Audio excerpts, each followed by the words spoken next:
Maxwell? Here. Battle? Here. Fratelli? Here. Durden? Here. Eaton? Here. Ronnie?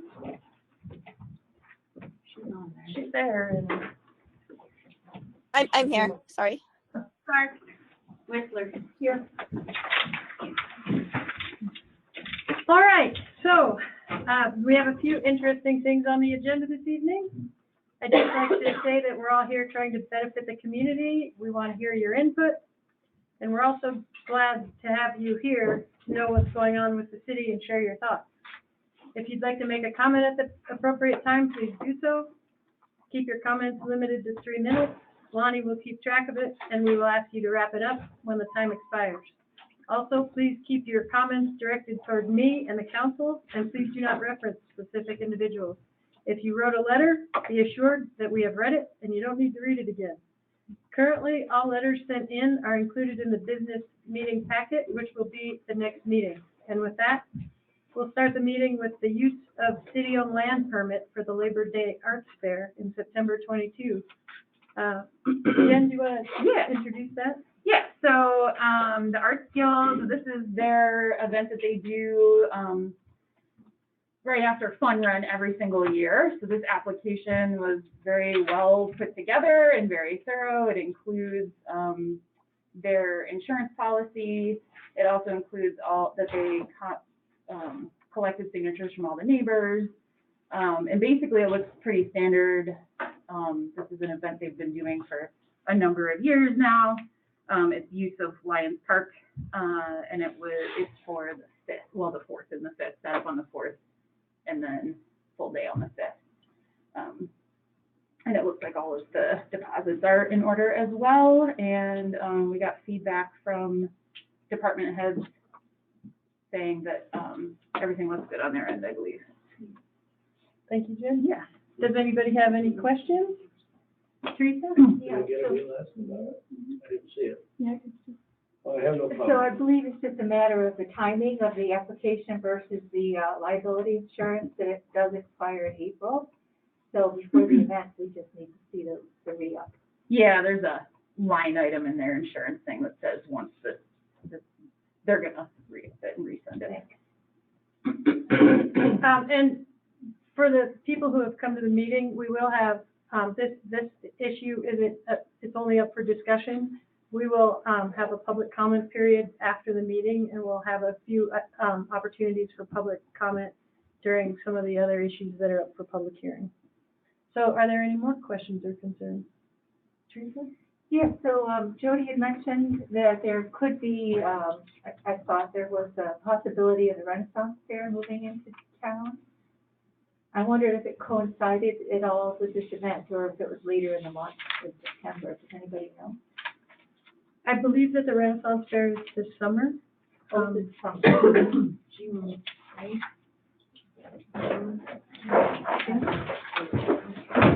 Yeah, just trying to weigh that out with any of the other research, but it sounds like miles apart. I do appreciate that their application, the Arts Guild, they share, you know, trash pickup and porta potties and stuff with Fun Run. So. Any more comments, Carrie? Yeah, just a general question. I hadn't seen any, but have you got any feedback from the public on any suggestions to make the event better or anything like that, or any negative comments or anything that we should address? I haven't seen anything pertaining. Because I hadn't seen anything. I was just curious. No, not that I'm aware of. I haven't seen anything either. Okay, well, if nobody has any further comments, we'll move on. All right, next up on the agenda is Rodeo Association events. And this is an action item. And I'm going to read you a thing so that everybody is fairly informed. This has been kind of a sticky wicket for all the people involved, and we're working to get through it. We don't want the procedure to hamstring the actual issue. So please bear with me. This is going to take probably 2 minutes, and then it's to issue a permit for the Historic Rodeo Association event in 2022, and I'll specify which ones they are and what the background is. We also have Phil Nardinger here on behalf of the Rodeo Association Board, and he can answer questions later. So the city's current ordinances require that a permit is required for all exclusive use of city-owned property. As you may or may not know, the Rodeo Association has never been required to obtain a permit for the rodeo, parade, and ski joring to use the city-owned property for parking, staging, porta potties, and garbage receptacles, including limited camping at the parking area. The rodeo is in a position where if the city requires permits, it puts them in the new and uncomfortable position of wondering what their status is in their ability to use city property as they traditionally have. Both are very understandable positions. It's one of the reasons why the city is trying to improve the events permit situation so this sort of problem is cleared up. To address the situation, the city is working on the best ultimately provide the rodeo and the city with a written understanding from which these events will continue to be jointly held. The city and the rodeo have long enjoyed a relationship beneficial to all, and we absolutely want that to continue. Both the city and the Rodeo Association will ultimately have an agreement that future organizers of these events can rely on, and it will remove the city from the gray area we are now in for not following our own ordinances. Meanwhile, ski joring is happening on March 12th and 13th. The Renaissance Festival terms are being negotiated with the Rodeo Association, and ultimately the parade and the rodeo are being planned. We need to ensure that the rodeo may conduct these events in collaboration with the city for the city-owned property while we work out a long-term agreement, should that be the best solution. The one concern both parties agree on is that both the city and the events should be appropriately insured as is required in the permitting process. Should there be any other events beyond those that I'm listing, the City and Rodeo Association will collaborate to work together to complement and streamline the process with each respective party. So for today, I am asking the council to consider issuing one permit to the Rodeo Association for use of this city-owned property for 2022. For the ski joring and Renaissance Festival events for parking on Rodeo Drive with porta potties and garbage bins. For the rodeo event for parking on Rodeo Drive with porta potties, garbage bins, and camping as necessary. And for the parade with the addition of the city center parking lot for staging of the parade event. The Rodeo Association will continue to provide proof of liability for the dates of those specific events for a minimum insured amount of $1 million from an A+ rated or better insurance company, which lists the city as an additional insured as well as being the certificate holder. That's all out of the permitting process. The Rodeo Association will also ensure that the Renaissance Festival organizers provide similar proof of liability, naming the city as an additional insured with the same requirements. This permit will not allow vendors or the sale of alcohol and will provide exclusive use of the above-mentioned city-owned properties for the above-mentioned events for 2022. This permit will waive all fees due to the historic nature of the events and the historic collaboration between the City of Red Lodge and the Rodeo Association. And so with that, are there any questions from the table? Teresa? I would like to know a little more about the Renaissance event. Okay. Or just blanket, you know.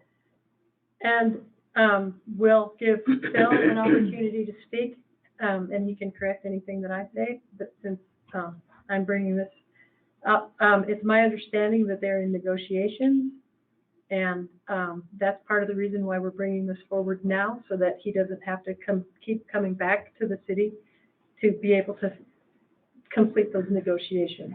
And so, would we do this in the format of a memorandum of understanding or something like that? we would issue a permit based on the language that I just read, unless there are amendments to that. Okay, so back to the content of the application itself. The The application was difficult to complete due to the incomplete nature of the negotiations. But we all are very familiar with how those operations are managed and put together. So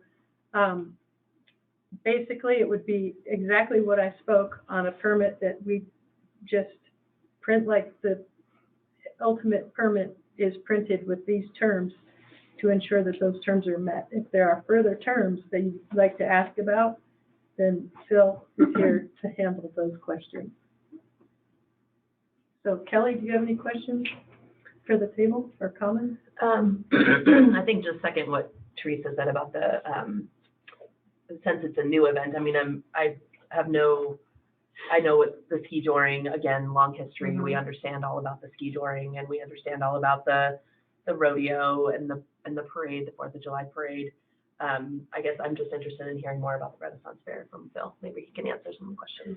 And to state what I know about it, keep in mind that they are not asking for this property for anything more than parking, and so all of the events would be happening on county property, on the Rodeo Association property. So we really, our concerns are only for the parking for that event, if that's Okay, helpful. so for the ski joring and the Renaissance Festival, it would just be for parking, and then the porta potties and the garbage bins. Yes, and Phil can correct me if I'm wrong. Okay, and then for the rodeo, porta potties, garbage, parking, but then you also said camping as necessary. And because camping is historically Rodeo Association use in some portions for the rodeo participants in that area. I don't believe it's extensive, and Phil can shed some light on that. You keep all this in mind. And then For the parade, then it's that's just for parking. That on the city-owned land, it would be for parking and staging the rodeo as it has done at the Civic Center parking lot. Center. Yeah. Okay. Jen. I'm curious. I'd love to hear more about the Renaissance Fair as well. I'm curious if there's a sense of urgency around action today versus action at the next meeting, and that's only because I'd like to see whatever we're voting on written out, and we haven't seen that. I hear what you're saying, and it all sounds on the up and up, but if we're gonna actually vote on it, I'd like to have the thing written down already. And that's true. This is a porcupine with 1,000 quills. But the sense of urgency is because ski joring is scheduled for the 12th and 13th of March. Mm-hmm. And so, and these negotiations are ongoing. The Rodeo Association has come forward and tried to address what they can address, but we need to get out of the way. And if there's issues that we need to address, and I'm sure Phil will address them, and I can share or make copies of what I wrote, or you can ask for clarification, and ultimately, it's up to you. So, to clarify, the Rodeo Association has never needed to fill out an application in the past, correct? That is correct. So, in terms of the ski joring, which is the most immediate event that I feel like is necessitating us doing action today, I mean, if we say we have not yet changed anything about our event application yet, we're in the process of doing that, but we haven't done that yet. So in my mind, ski joring happens as it has always happened, recognizing that everyone's trying to work to make this better in the future, and then we vote on, or we look at this in written form at the next meeting for action. I would feel comfortable doing that. I don't know how anyone else feels. Well, and I'll address that. The reason why we're bringing this forward is because there are problems with our event application, and we have a lot of things on the agenda coming up, and we should continue to go use the application, However, given the fact that they've never had to use the application before, that would imply that if we're going to go with historic precedent, then we should allow them to just continue with no application and permit. However, that flies in the face of our city ordinances. So I want to allow, this is a bridge to bridge the gap and allow them to continue as they historically have while giving them the permit that our ordinances require. So, Pete, go ahead, Pete. I think anything that facilitates their ability to go forward, we ought to authorize immediately. Thank you. Terry? I don't have any additional comments. Jody, do you have any comments? My only comment, I had told you earlier, Kristen, is I think it's a great idea to have that extra layer of liability protection.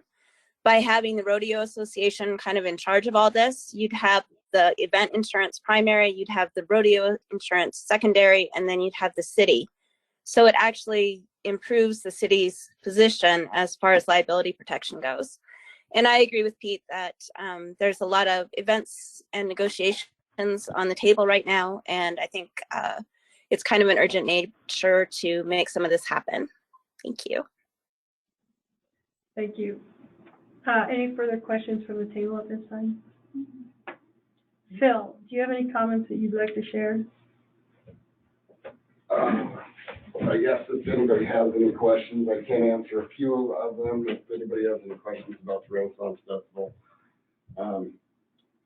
I've met with them several times and trying to figure everything out. The 90% of the event will be in the rodeo grounds. They will have jousting and all kinds of goofy things. It's going to be a little different look in there, I guess.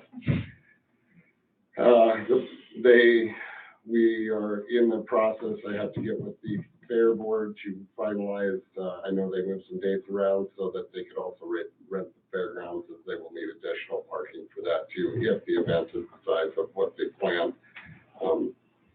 It can be anywhere between 65 to 7,500 people.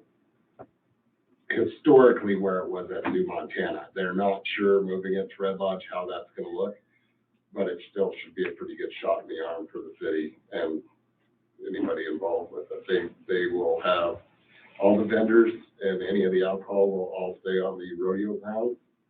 It won't be on county or city property.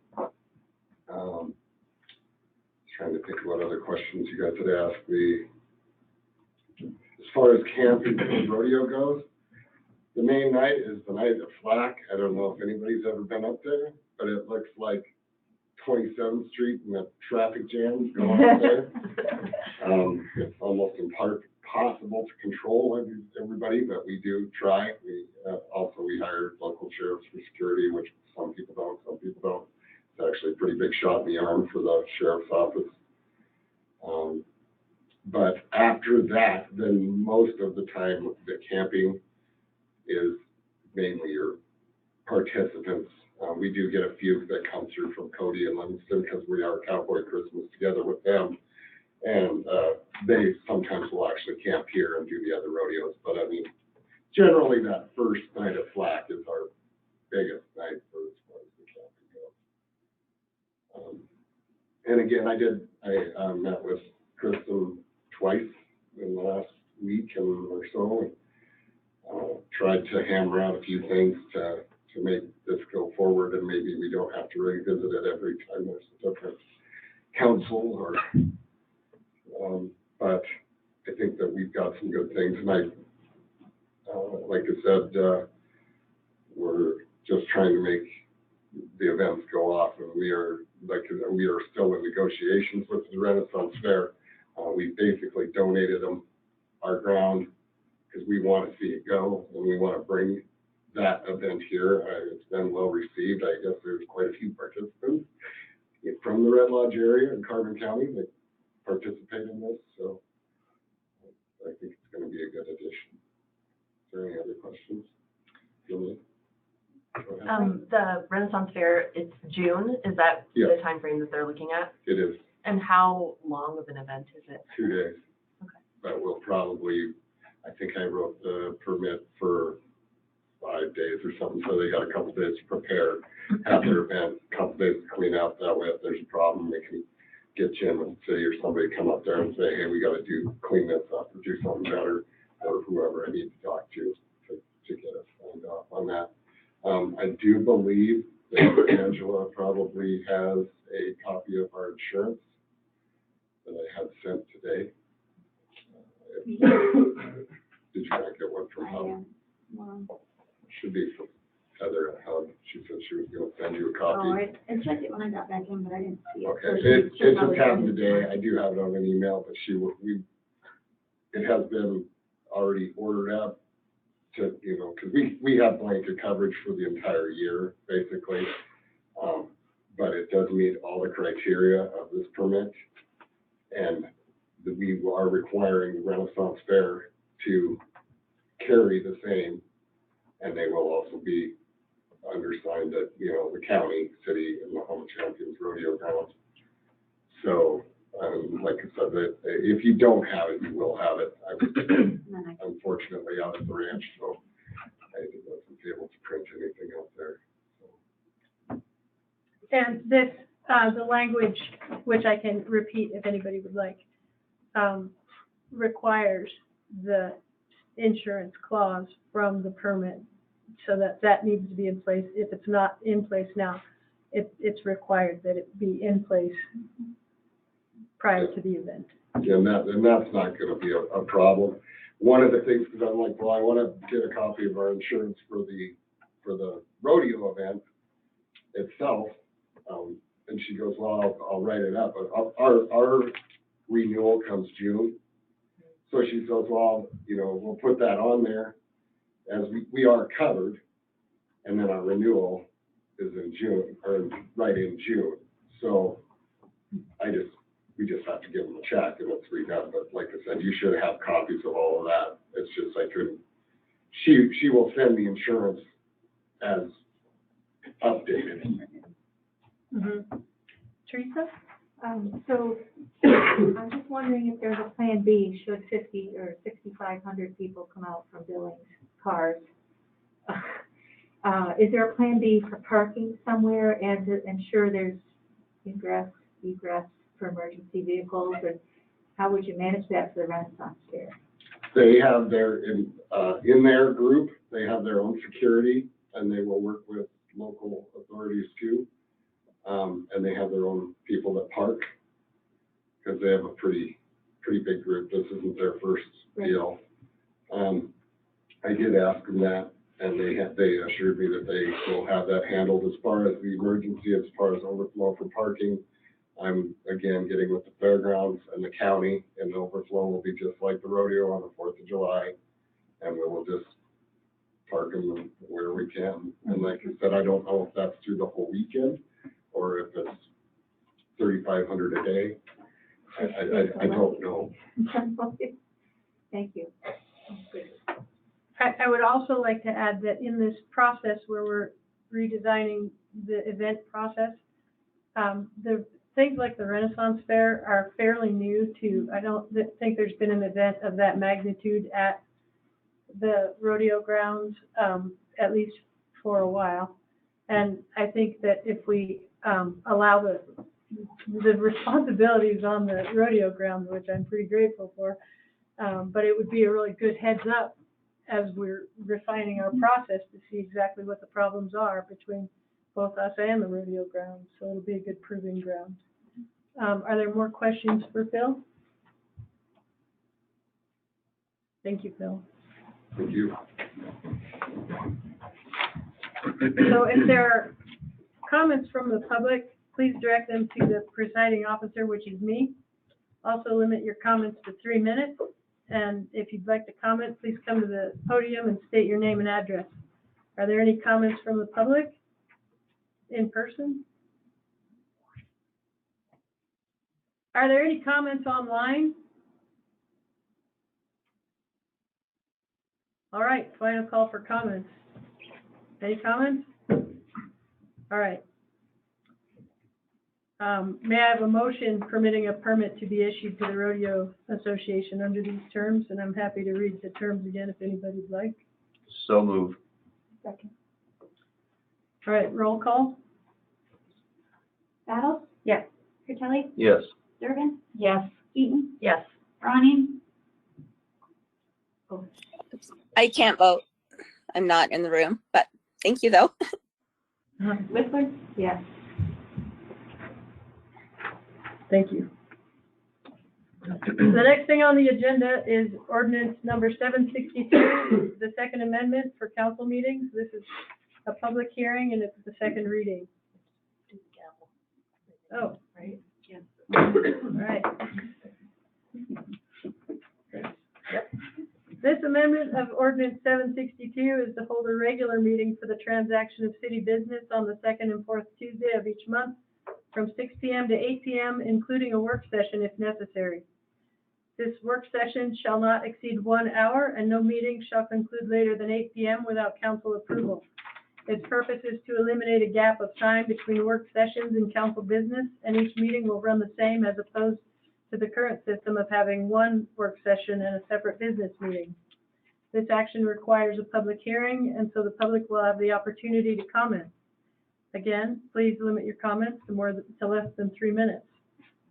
So the public hearing for ordinance 762, second amendment, is now open.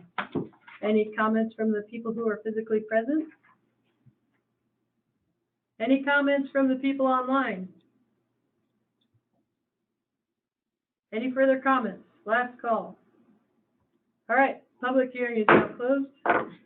May I have a motion in favor of passing the second amendment of ordinance 762 as is written in the packet? I so move. May I have a second? I'll second. Any discussion? Second. Roll call. Battles? Yes. Fratelli? Yes. Durbin? Yes. Eaton? Yes. Whistler? Yes. Thank you. The next thing up on the agenda is ordinance 956 for the Urban Renewal District. This is a public hearing and it's the first reading. Courtney. Do you want to tell us a little bit about the Urban Renewal District proposal? Yes, thank you, Madam Mayor. So I know this has been out there for a few months. So I'll just quickly recap, and then that way any of you can start asking questions, and we'll just kind of gear it towards that. So just a quick recap, the boundaries for the Urban Renewal District, which primarily consists of the North Community Entrance. They were created to be very commercially focused, so there is a little bit of residential included in those boundaries because we wanted to connect the school and Coal Miners Park. And so we had to go through a little bit of residential to get over into that area. So with those boundaries, what we would do is create a tax increment financing district. And so that would freeze taxes.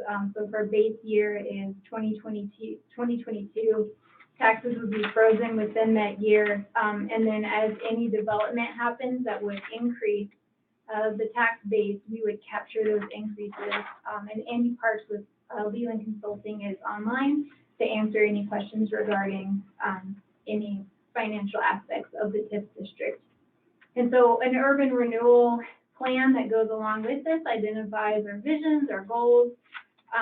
Really, there's, what we're saying is there's a lot of infrastructure that could use improvements, city streets, sidewalks, things like that we'd like to do. We know that there are properties that people would like to make improvements on, so that this funding could be used for improvements to people's properties, and also primarily address the housing issue. And so we could encourage developers to create housing projects where we could assist them and hopefully decrease the amount that they would need to charge for those rental units, housing units, in order to, get their investment back. So that's really ultimately the goal of the Urban Renewal District. It's used by communities all over the country, all over the state. Included in the packet was an article recently in the Billings Gazette. In one of their urban renewal districts in downtown, they're doing one of their more major housing projects that they've been able to do in decades.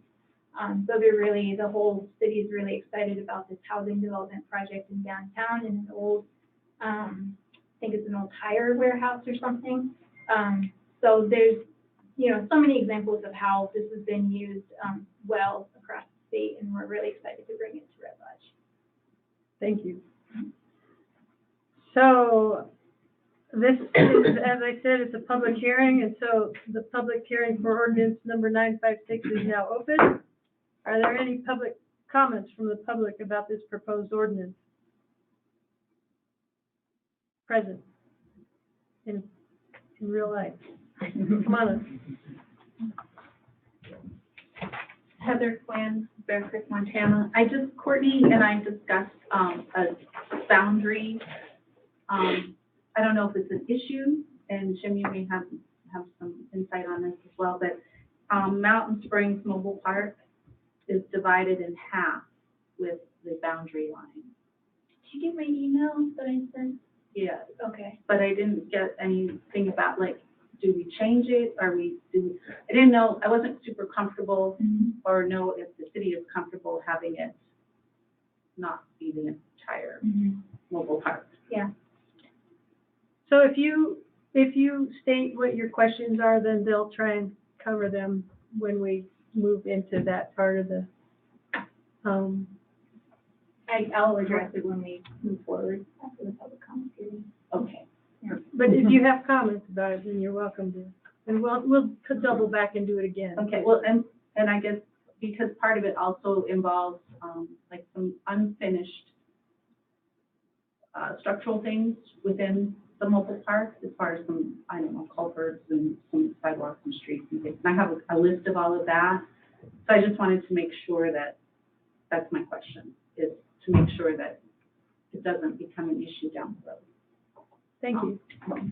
Are there any other comments from the public that are present? Are there any comments from people online? Yeah, this is Walter Clapp at 301 Platte Avenue North. I was just wondering, I didn't see the map in the board packet. I'm wondering if there's somewhere where we can view that.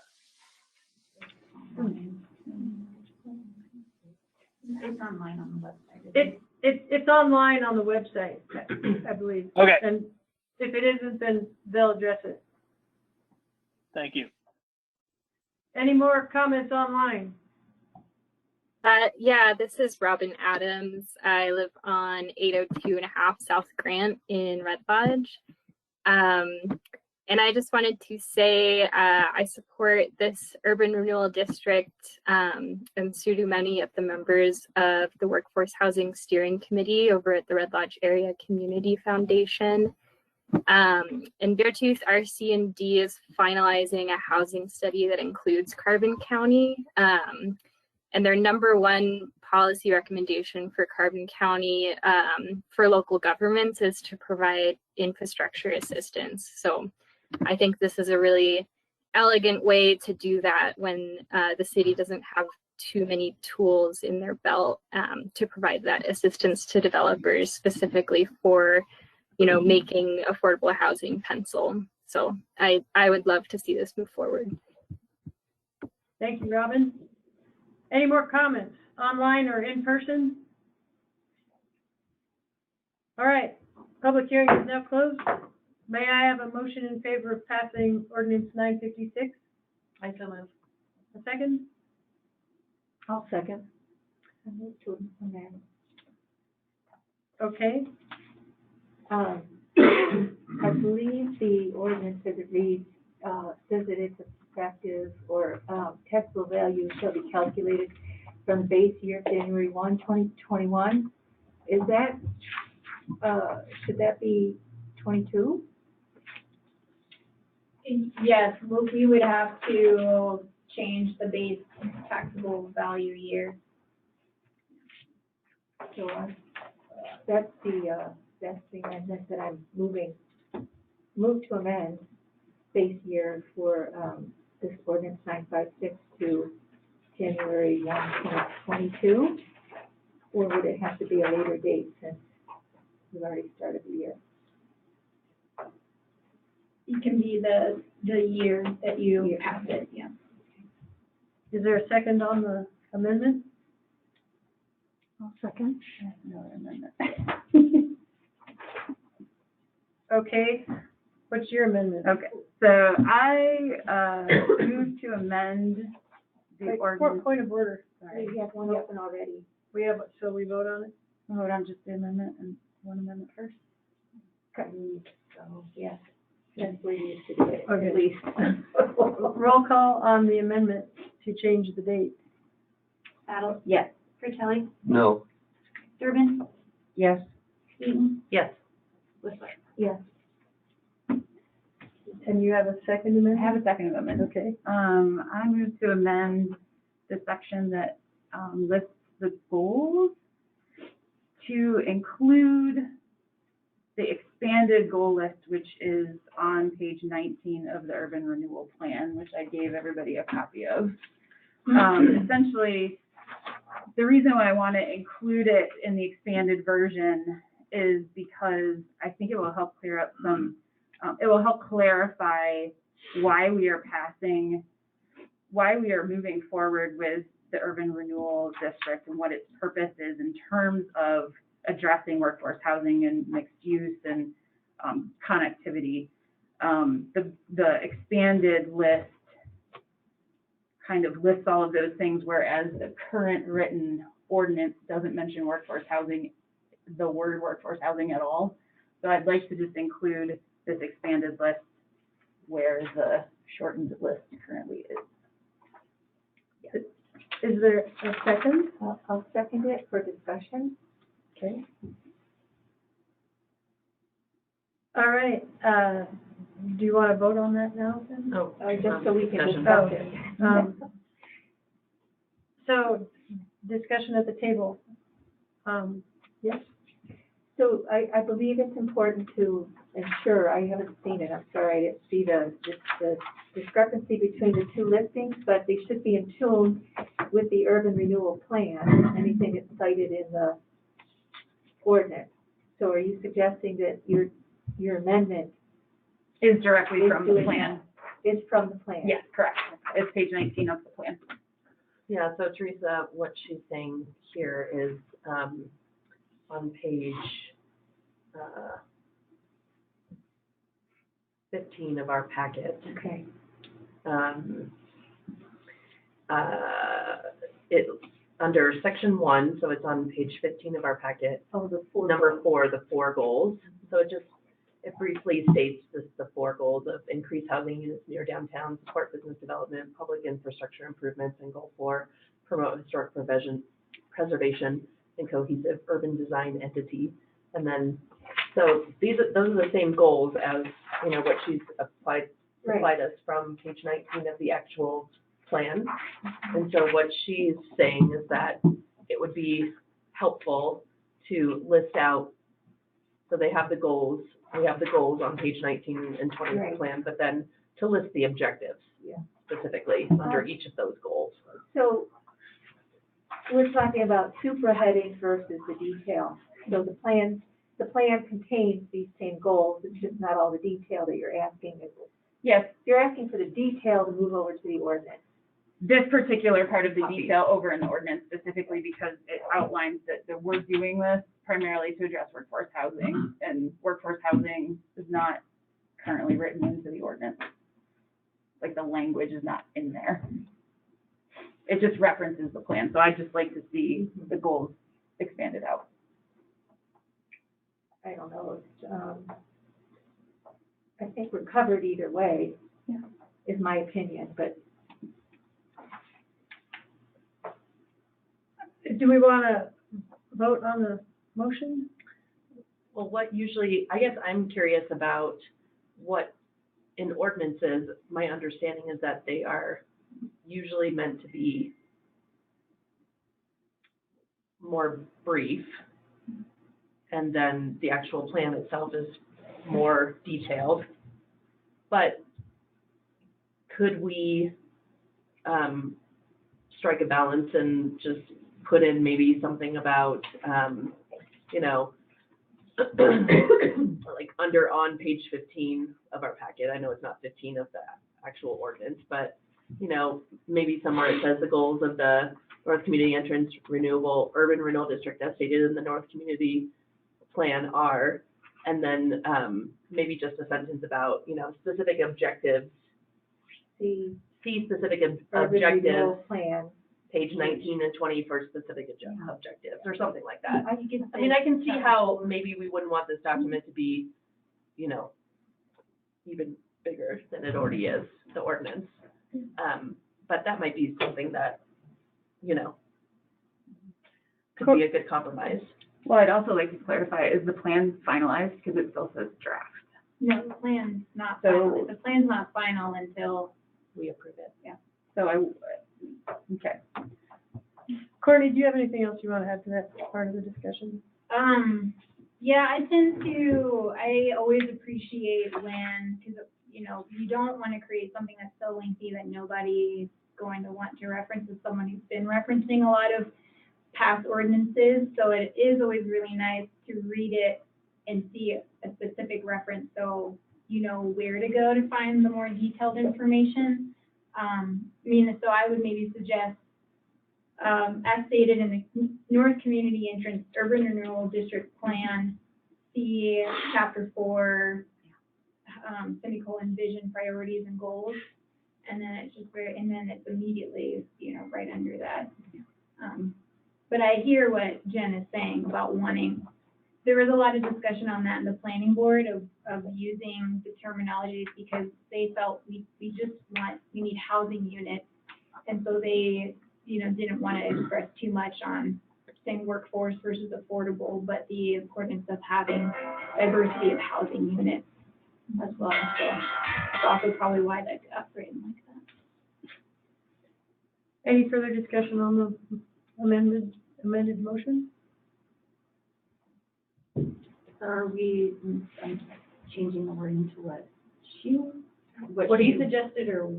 We're dealing with her, Yeah, so what is, I guess, I want to hear from Jen of what she, if that, I mean, I get not wanting it to go on forever and ever. To Courtney's last comment, which was, I think that there's an intention here to ensure that this ordinance doesn't hamstring us to just workforce housing. But I'm concerned that there's no word in this entire ordinance that says we are going to use this as a tool to address workforce housing. And however, the compromise of saying, please reference the urban renewal plan, page 19 or whatever, is something we can do. I'm just concerned it's going to be obsolete if we then change the plan. No, well, so, I mean, then an application would come through saying, I would like to have TIF money to do this project. Mm-hmm. The plan is set there, so that is exactly like what the Urban Renewal Agency would have to look at. So as long as the plan itself is specific in those regards and you're comfortable with that, that ultimately is what will help with the decision for the project.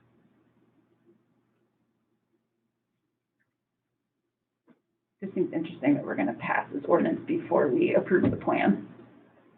But is that the way it has to go?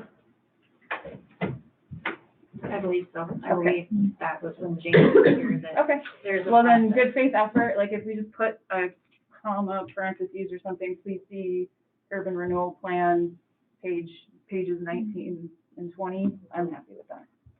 Teresa?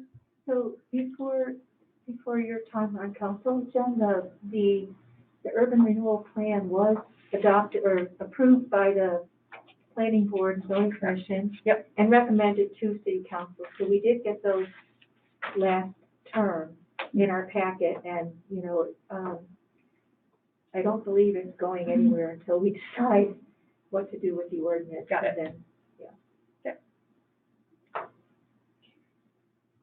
So to deal with your amendment of the motion, do we want to vote on that then? Yeah, it's on the table. So. Okay, so roll call on Jen's amendment to include the language. Point of information, I'm confused. Are we voting on Jen's amendment to put the full wording in there, or the acceptance of the recommended reference to the urban renewal planning section on goals? I think it's the latter. Okay, all right. Roll call? Battle? Yes. Kelly? No. Durgan? Yes. Heaton? Yes. Clifford? Yes. Thank you. Courtney, is there any more information you'd like to add about this ordinance? Yes, I guess there was a question that was raised, two questions. So one with number 11 in the ordinance, where it says the implementation of the North Community Entrance Urban Renewal District Plan does not displace any persons from adequate housing. However, if necessary in the future, a workable and feasible plan for relocation of families placed in the district and to coordinate public and private agencies for relocation will be prepared. So in the plan, we explicitly state that we never have any intention of displacing anybody, but a Montana Code Annotated required criteria for approval of the plan is that we state in an ordinance or in the plan that there is a backup in case there is any necessity. So there's no intention, but that is worded there because we have to say it in code. Just saying that if there's ever that necessity that we would come up, we would work to create a plan for this person. So there's no intention to do that. Thank you. Yeah. And then can I address a comment from Heather? Yes. So she had come forward because in the western portion of the Urban Renewal District map, we included Mountain Springs Villa. And so the boundary goes all the way to the right-of-way on the other side, but that portion of Mountain Springs Villa, the eastern portion is commercial and the western portion is residential. And so that's where we did that because we were trying to only do a commercial, primarily commercial area. But the boundary line did include all the way to the other side so that if there were improvements to the curb, gutter, and sidewalk on the other side, that we could make them. And so I didn't know what kinds of projects Mountain Springs Villa would like to do, if it included any of the actual structures, but we were trying to include it so we could include the curb, gutter, and sidewalk on both sides of the street if those projects came. Thank you. Jim? I'm going to answer this. When the Mountain Springs Villa was approved by the planning board, Coots Avenue and First Avenue were approved to do without the width necessary to have curb, gutter, and sidewalk.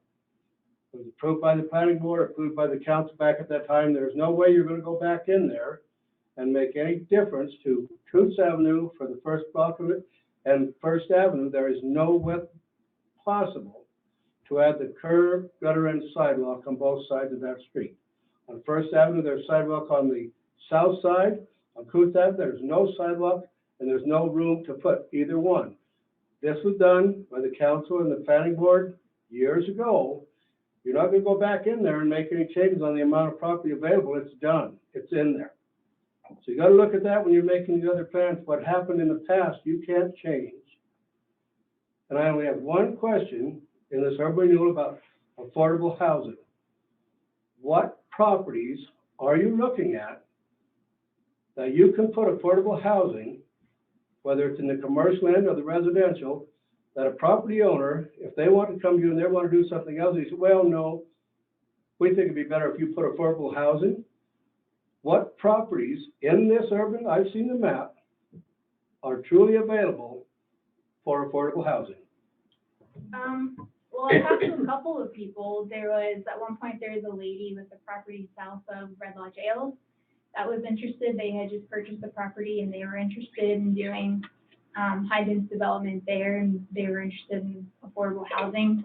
There was also a developer that wanted to put in a multifamily unit in a different part of the county, and when he heard we were talking about urban and rural districts, he was interested in doing it here.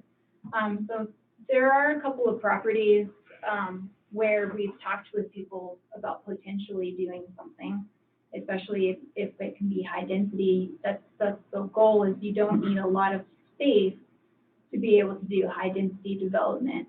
And so we have had a few people come forward and say, I own this property in this part of the district, and I would be interested in hearing more about what kind of projects I could do to help the community.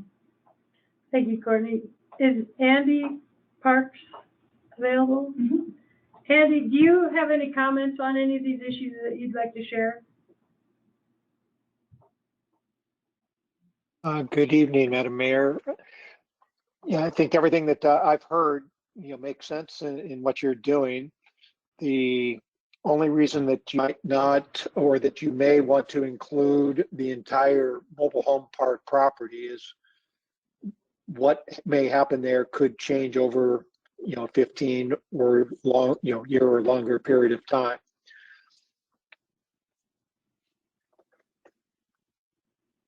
Okay, thank you. And then Dennison, our city attorney, had some comments to address some concerns that were put forth by a council member. Dennison, what were your comments to those concerns? Dennison? Can you hear me? Yes. Sorry, and I apologize I'm not physically present. There was two main questions that people asked, and once again, I'm not here to suggest that the urban renewal district is good or bad or should go forward or should not, either way. The two main questions that were asked is, does it violate any of the constitutional provisions, especially the Fourth Amendment, and some other provisions like the 5th and the 14th? In looking at the case law, it's very clear that it does not. That's been addressed by the United States Supreme Court, and then also numerous Supreme Courts around the country. The Montana Supreme Court specifically has not addressed it, but numerous other Supreme Courts have. The other issue that was, and I'm kind of collapsing a couple issues into one, a lot of people had concerns concerning eminent domain, and if somehow the urban renewal district makes it easier or facilitates eminent domain or condemnation proceedings. A lot of that probably stems from the fact that in other states, and on the federal side, they have used some sort of renewal districts like this to go forward with condemnation proceedings. The one thing in ours, though, in Section 9 of the ordinance, it actually directly addresses eminent domain and declares that the city specifically will not seek eminent domain. And the reason why that's important is the city always has a right. The city does have a constitutional right, actually, to use eminent domain in any aspect. And so this urban renewal district there's two separate issues. It doesn't make using the use of eminent domain easier or less or more likely, but specifically since Section 9 of the ordinance directly restricts the city from using eminent domain, it would actually probably make it harder if this urban renewal district was passed. Properties within the urban renewal district would actually be, I guess, safer from the city using eminent domain against them. Thank you, Dennison. Are you done? Yes, Mayor. Does anybody, any of the council people have any questions or comments for Courtney, Andy Parks, or Dennison Butler? I do. Pete. Page 31, 715-423, number 8, to enter a building in order. Can you repeat that? Sorry, I'm trying to find where you are. What Page 1, number 8. To enter any building in order to, etc. Does that mean compulsory entrance? Enter in opposition of the owner? And number 13, to prepare plans for voluntary or compulsory repair. What does compulsory repair translate to? Dennison? Do you have an I can, Mayor, members of the City Council, I can address number 8. The Montana statute is very clear. Montana Code Annotated 7-15-4257. It talks about how it would not be without the consent of the owner. However, it does provide a specific path that if the owner does not agree, the city would then be able to seek a order by the court, and then the city would obviously have to show the need for the very specific reasons. I believe it's 2 reasons: to complete a survey and to conduct an appraisal only. And then from there, if the city does show that to the court could then issue an order allowing the city to enter the property.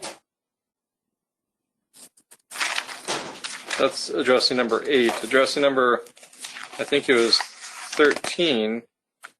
What types of items that the city is going to require? I do not believe that's a legal issue. That might be a Courtney issue. Thank you, Dennison. Courtney, do you have anything you want to add to? No, I think voluntary or compulsory, you know, Montana Code Annotated. Compulsory is just sort of if there is a need for repairs that, you know, affects public health or safety, then we can create plans to do it. But I can't speak on what they really intended. Thank you. Andy, do you have anything you want to add to that? Andrew? Parks? No, I don't have anything to add to that. Thank you. Are there any other questions for Andrew Parks or Dennison Butler or Courtney? All right, go ahead. Yeah, I guess I'd like to understand a little bit more about the whole Mountain Springs Villa, about including all of it or not. Well, I mean, that might be something, Andy, that might be something you could address in more detail about, you know, the changing the boundaries to include more residential, and what kind of impacts that might have on the numbers that we put together for the plan. To be completely honest, we were not really involved with the boundary establishment. Typically, you see whole properties included in the boundaries, and there would have to be, pretty good reason, say, to exclude. And it's, again, just to give the urban renewal agency, when working with a property owner, as much flexibility and ability to work with them on a given project. And again, that particular development may change significantly for a developer. I don't suspect that they're going to want to stop at, one half of it necessarily. And so, having the entire property being made to prevent some later challenges to using urban renewal money on that given piece of property that may ultimately benefit the other part that's not in the TIF district.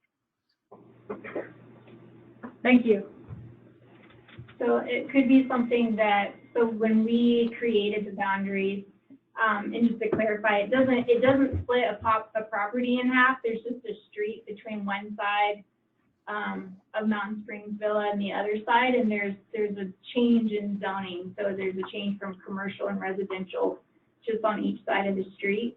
So when we created the boundary, we sent it to the Department of Revenue, and they gave us sort of information for taxing, for property owner information that was used to create these projections. If we want to change the boundaries, we can look into changing the boundaries. We would just need to go through, a new process of sending that to the Department of Revenue. But we can't. And Mayor, if I could, with that explanation, I would leave it just as you have it. Thank you. Sorry, can I clarify with Jim? You would prefer it stay as is, correct? Pardon? You, just based on your comments earlier, I just want to clarify, you would prefer that it stay as is with the boundary dividing the street, correct? The boundary the way it is, all I'm saying is the permit given in the building of the Mountain Street Villa, the planning board gave them the option to build that with the streets the way they are. There is no changing, putting curb, gutter, and sidewalk in what's already there. Should urban renewal say, well, yeah, we'll get you, you ain't gonna get, because the property's not there. They allowed them to build narrower streets unto the city's feel, but it passed and it happened. So there is no way that we can go back and force them that, you know, or they can get the money and say, yeah, we're gonna put curb gutter, there's no room for it. The properties were drawn up in such a way that it's not feasible or even possible to put curb gutter and sidewalk in those streets that they were allowed to build in a narrower deal. And that's just something that it was done in the past, and I don't see anything you can do that's gonna change that without taking somebody's property, and that's part of it you can't do. So I was just stating that when that passed back then, they made that decision to allow that to happen, and we have to live with it. Yep, thank you. All right, if there's no other questions, then we'll go around the table and hear comments from council people for discussion. Teresa?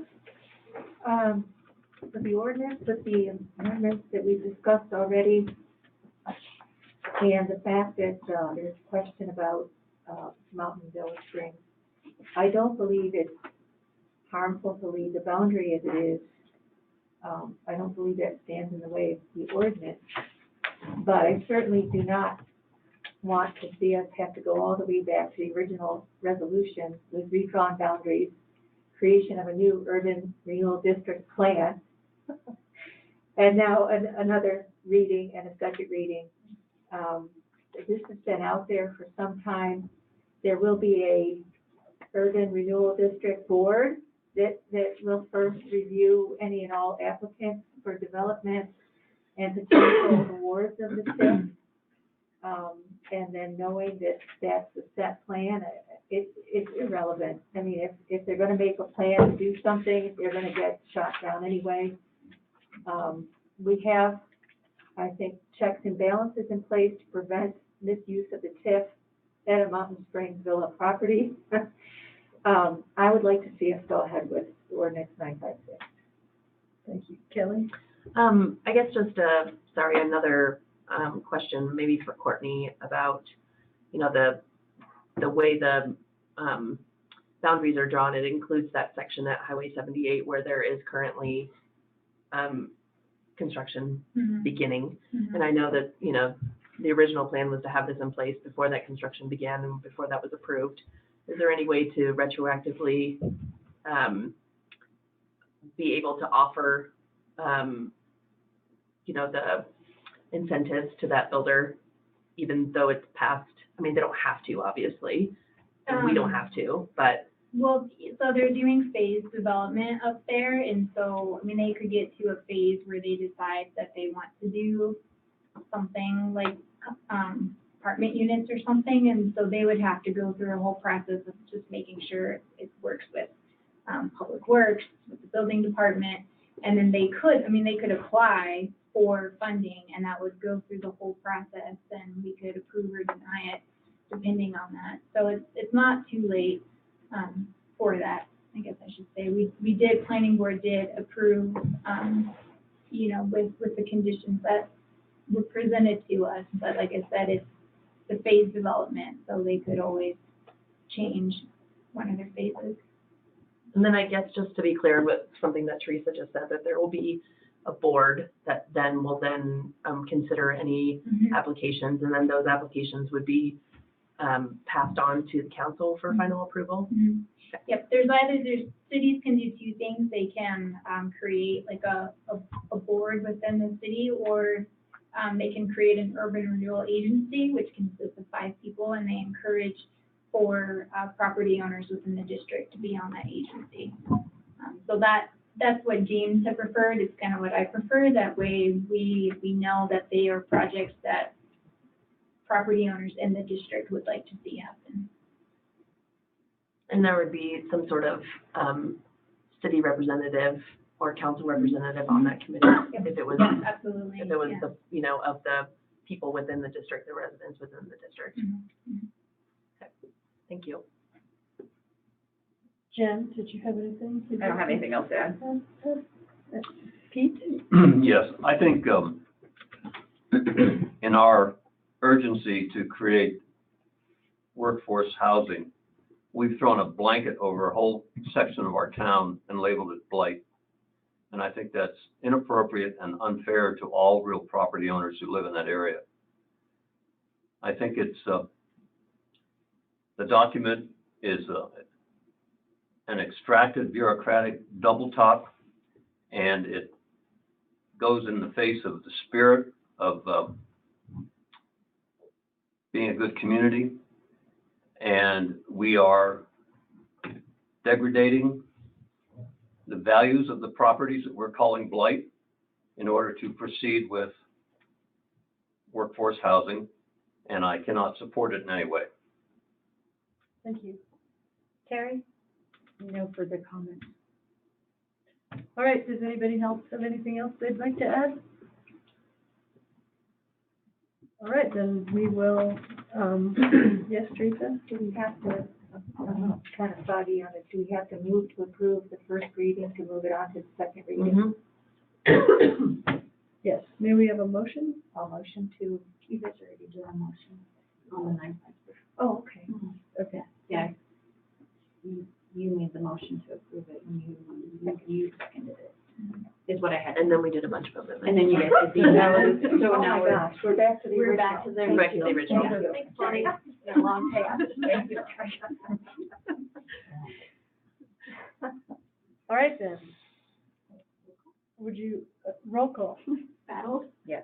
Fratelli? No. Durbin? Yes. Heaton? Yes. Whistler? Yeah. Thank you. We're almost there, people. The next thing up is the discussion on the city property ordinance for camping. And so here's the issue. Currently, as you may or may not know, all camping in town is illegal. I would like to try out allowing camping for hard-sided, self-contained units up to 2 days. I'm proposing a small roped-off area up at the Rodeo Drive parking area that would accommodate up to 10 vehicles, but I'm open to other suggestions. Any event permitted for that area would continue to have exclusive use, providing the units are self-contained or have access to bathrooms. If we charge something like $20 a night on an honor system basis, it could generate a speculative but possibly optimistic $18,000 a year to the city based on 90 days total use. I see it as separate from the events discussion as it would not affect any of those activities. It would offer a legal way for people who for some reason can't make it up the pass or can't find a spot in an out-of-town campground so they don't have to camp illegally somewhere. I think it would be a tourist-friendly way to offer some kind of place to overnight legally in town. It should not compete with existing out-of-town facilities as we're not interested in being in the camping business and no services or hookups would be offered. This is only a discussion item offered for feedback and whether or not it should be pursued. And we'll move around the table again for feedback and questions. Again, this is only an item for discussion, so all your thoughts are welcome on, should we do something in this regard? And you're welcome to offer anything you have. So we'll start with you, Terry. Yeah, I think it's a great idea. I think we have the property up there, and like you said, people may be drinking or whatever. We don't want them on the roads if they can park up there. And I think the honor system is in the spirit of Red Lodge. Okay. Pete, do you have anything you'd like to say? No, I'm in complete support of this. I think it's a great gesture. And with the proper signage, it would avail a lot of people a place to stay overnight. Thank you. Jen, do you have anything you'd like to add? I would like to hear more discussion. I think it's worth continuing this. Kelly. Can you say again what the time limit, Did you say 2 days? Well, that's what I would think is reasonable, but I'm open to any kind of suggestions.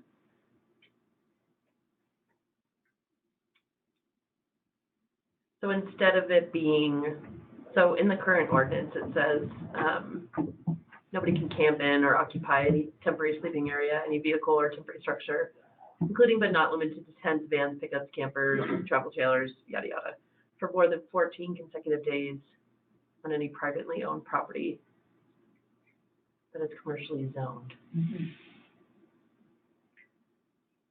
Yeah, I don't think it would affect that part of the ordinance, but if there's some parts of the ordinance that we should change to improve the situation, then now would be a good time to look at the entire ordinance. So those kind of comments from both council people and the people in the community would be welcomed in crafting what that should look like.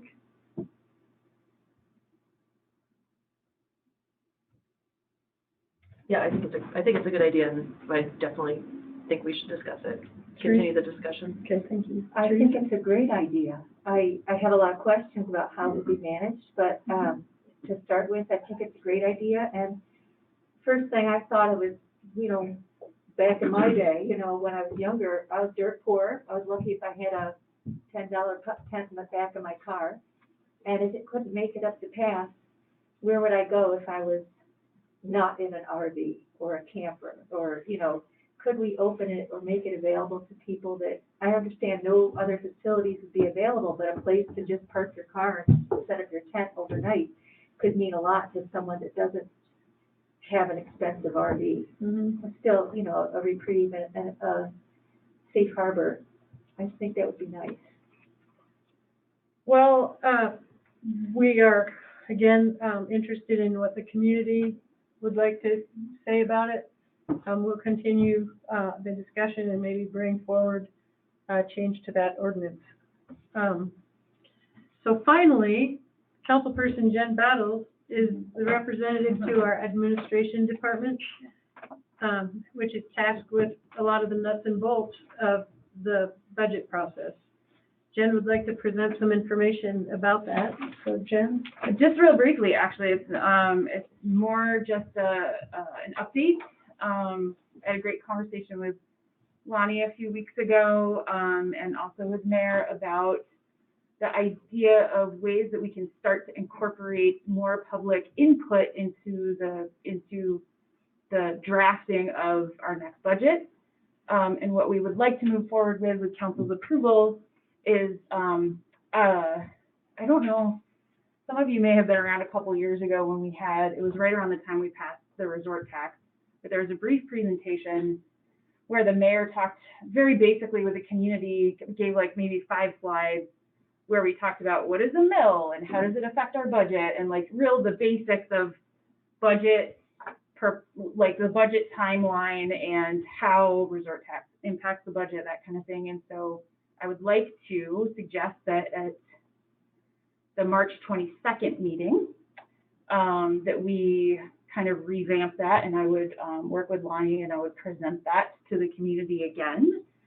In addition, we'd like to work with the department heads over the next month in helping them craft, answer basically 4 questions for a presentation on the 22nd. So those 4 questions would be, what did you spend on the budget in 2021, like so this current closing year?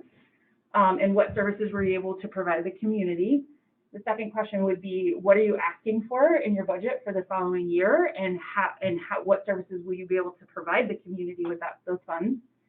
And then 2 questions based on priorities, which are basically just, if you suddenly had 10% more budget, what would you do with it? And if you suddenly had to suffer a 10% cut, what would be the first thing to go? Not to say that we're having any intention of providing anybody or writing a budget where there would be a 10% plus or minus. It's just an idea of presenting some information from the department heads so people in the community can understand where the priorities are. And then finally, I'd like to ask that the resort tax committee also do something similar and kind of talk to the community a little bit about kind of reminding us what we agreed to was our priorities when we passed resort tax. and how that would fit into this coming year's budget. So that's what I'd like to do, and I just wanted to make sure, since we don't have committees anymore, I just want to make sure that the remaining council members feel like that's a good idea and a good way to go. And if you have any suggestions for other things we should do or amend before March 22nd, let's hear them. So, thanks again. Yeah. Are there any comments at the table? Did you have to comment? Pete? I think that +10, -10 is an excellent exercise for department heads. Yeah. I think it's a great idea. And I think, you know, any additional education around all the, I mean, it's a very complex thing that the city budget. And so I think any additional education around it for us and for the community is very beneficial. And any further comments? Yeah. Teresa? I think it'd be really beneficial to hear from department heads about, potential projects and things that they'd like to have presented during the budgeting cycle and discussions, so that those could, looking at advanced resort taxes, so we could, discern what are the priorities and what would be most beneficial use of those resort taxes going into the finalization. That'd be great. Yeah, and I think it's a really good idea, and I think it'll be really interesting to see what the feedback is from the public, so we'll know, right? Because I know that's been suggested in the past, and it's, well, nobody really cares. So we'll get to fly it with this kind of a perspective, and let's see how the public reacts. I think it's good. Jody, did you have any comments? I did, Jen. I was just going to reiterate that I would love to help you with that, being the council representative on the Resort Tax Board. I know that the resort tax #1 priority is to educate the public on how the resort tax was spent and to gather their input on the public's priorities for future spending if we do have extra. So please, keep me informed of where you're at, and I'd love to help you. Thanks, Jody. Well, did everybody get a chance to speak? And we'll schedule that as close to those dates as we can, but we need to check to see Absolutely. what the time things are, and we'll work that out. So that's about all we have, but if there's any further comment from the public, then we'd love to hear from you.